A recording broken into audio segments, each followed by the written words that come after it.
And not so much whether he's liked or not. When he's not liked, he starts cautious. But Pluto squares it. He's really sensitive to not being liked or to any dissing or anything not working right. It's like there's a certain fear of expressing emotions or of showing what one likes, and a fear that other people aren't going to necessarily like him. So that motivates him, and that now you see that throws the motivation down into the Sagittarius, the IC, and the Sagittarius has to try and understand this and be motivated by that. Well, if that's happening, I'm going to have to do something meaningful to get appreciation.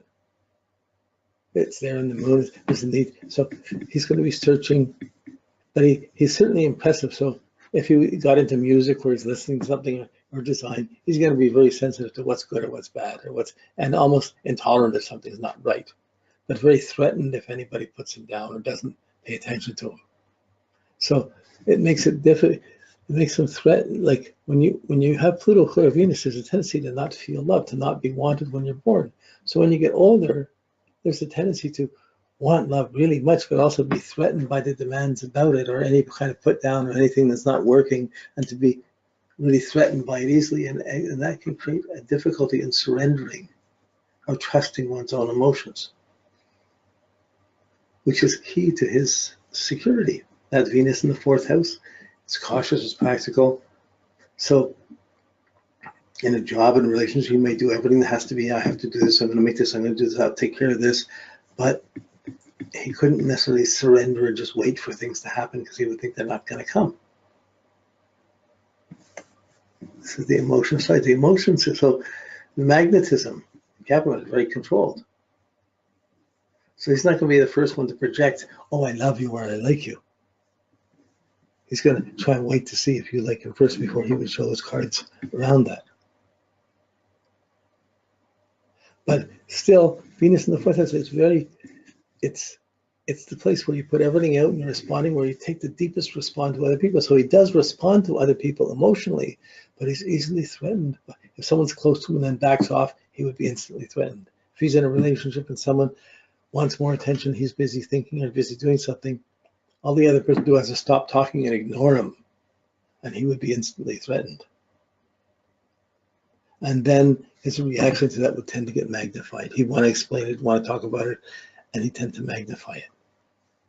But it's coming from the inhibition. Now, inhibition, emotional ambition or other types of inhibition, and even mental ambition from the Saturn opposed Mercury, the inhibition is the seed of ambition. It's the source of ambition.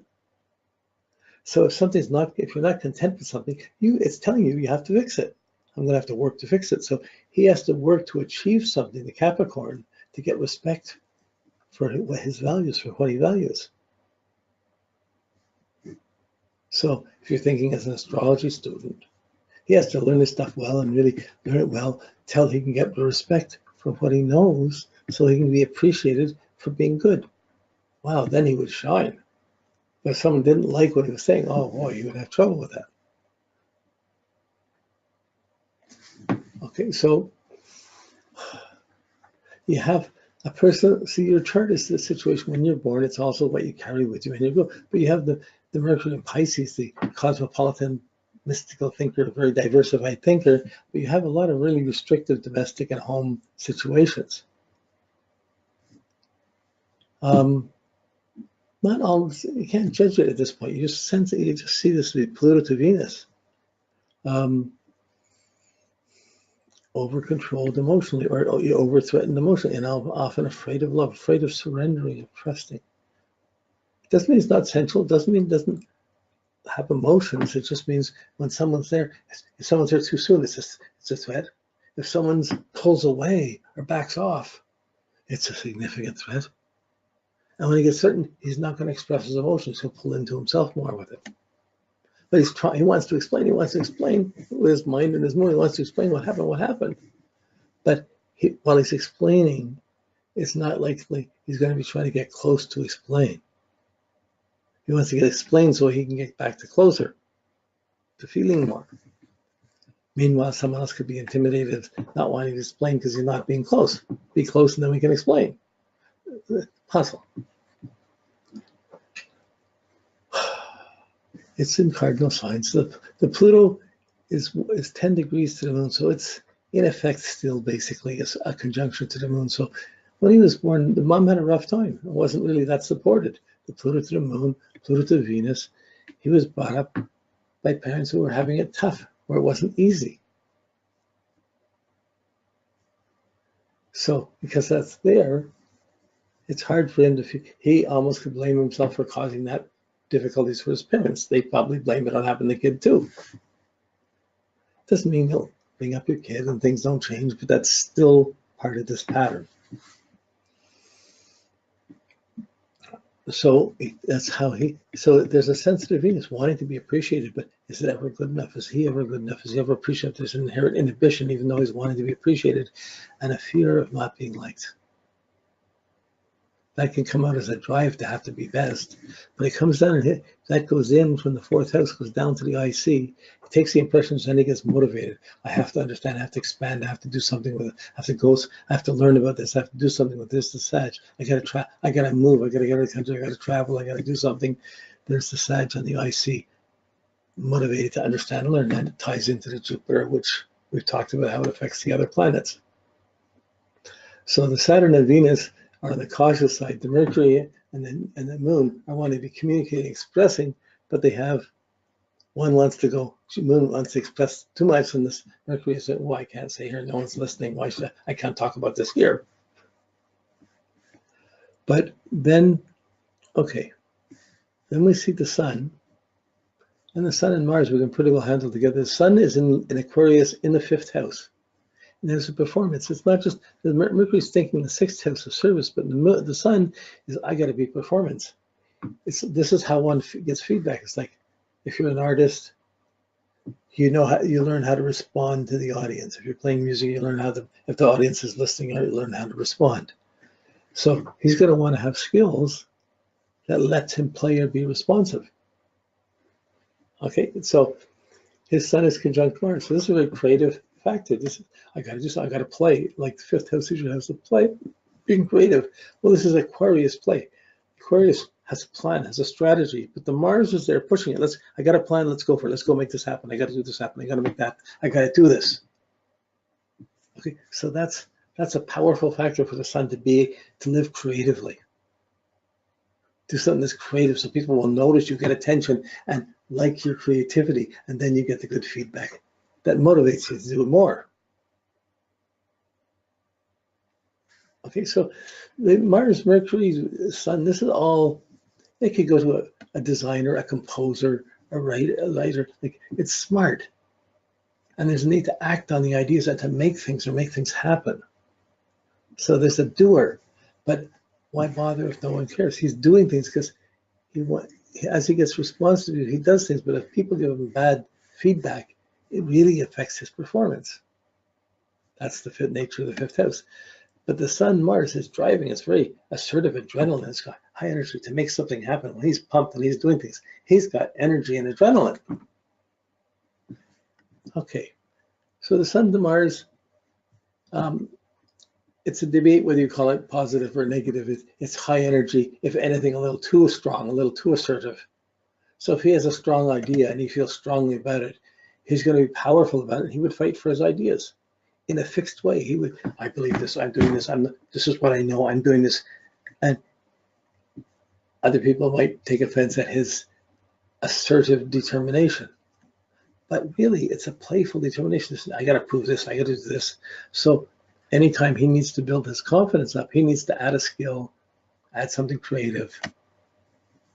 And he's supposed to have numerous skills so that those skills are the services he can offer to others and gain the respect and the reward that he needs from others. Okay, so but this Sun Mars, both of them have one bad aspect, the square to Uranus. Especially the Mars is most closely square to Uranus, but this is volatile, this is accidental, this is disruptive, this is temperamental. So he has the ideas, he's smart, very perceptive. But when things aren't fair or it's not being appreciated, there's a tendency to get angry or to blow up or have accidents or disruptions or fight sense and instability. The force is there, but it's choppy. So because of this, You might see someone with the Sun Mars could be an athlete, could really work as an athlete, but with the square to Uranus, there's an accident proneness, perhaps, I don't know if it's a klutziness or whether there's a hyperness that could, that's just an intolerance, an impatience, an intolerance. Don't tell me to do this, don't tell me to do this, don't get in my way when I'm doing something.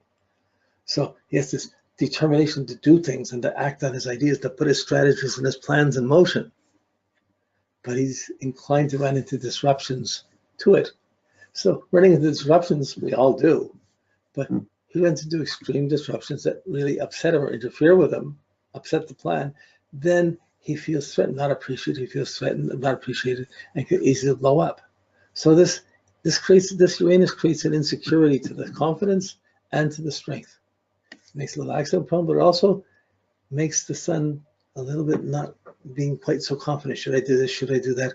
If I do this, what's going to come out of it? There's a tendency to worry with the worry. The Uranus, in a simple way, it's like a worry. But there's a restlessness here. There's an intolerance here. When something's wrong, when something's not right, how does he stay and put it? Because he sees it and he's smart enough to say, no, I don't need to put up with it. I got to fight this. But when he starts fighting it, he runs into adversaries that can affect them stronger than he can perhaps affect them. Or by putting the energy out for others, trying to help others, if they pull away or dislike it, he could feel rejected and get really angry. And then how do you deal with that anger? It's going to go down and through the 5th house into the 4th house and affect his motivation for what he's going to do next. So, complicated person, but in some ways is not so complicated. The need to express one's ideas, to go for it, to make ideas, that make things happen. I mean, astrology is filled with ideas that you can make happen. That's great. They're getting support for it, being appreciated for it. People, if he's really good at something, people who know he's good will appreciate it. But there's likely to be, it could be the family member, somebody's going to oppose him. How are you doing? What are you doing that for? He's going to run into interference, and he's going to want to fight it. But how do you choose which battles are worth fighting? This is a Jupiter issue. Which ones are the right or wrong ones to fight? Which ones do you move away from? Which ones do you go for? When there's a battle, he's going to get, if there's a fight, he's going to have some scars from it. If there's an accident, he's going to have some disruption around it. So it's not encouraged to push that strongly. Yet he's got the Sun Mars. He can't sit there. He's got to be physically active. He's got to be doing physical things. He's got to be active, making things happen, even though they disrupt, even though they're not always stable. So Mars can often be your job, but the type of work you do, he would have trouble putting up with other people or other people telling him what to do, especially if someone's stupid telling him what to do or not listening to him. He wouldn't have much tolerance for that. So this is one of these kids that if he had a teacher who liked him and gave him support and really liked him, worked with him, he would just do really great in that course. But if he had a teacher who didn't like him, it would just close the door and make it really, really difficult. But he's smart, but it's surrounded by difficulties. When would he ever be able to express what he wants and express the things the way he wanted to do? Whew. What's dad say? What's mom say? What am I going to do? So growing up out of the family, it's not going to come easy. Most likely it'll blow up and he'll go his own way in some way, whether he wants to or not. But this fiery determination, this pushiness, this assertiveness is there, but it's there in a nervous way that's not, it can get on people's nerves. And that getting on people's nerves gets him exactly the energy he doesn't need to get responded to. So when I see something like this, this is somebody who should be doing yoga or playing Tai Chi or working with something where you're being physical and you're doing a meditation in action. That would be, and you get some healing things around it. That would be a really good thing for that. That solves the physical idea. The astrology would free his mind up and let him think in a whole bunch of ways, even and let him understand the challenges around him.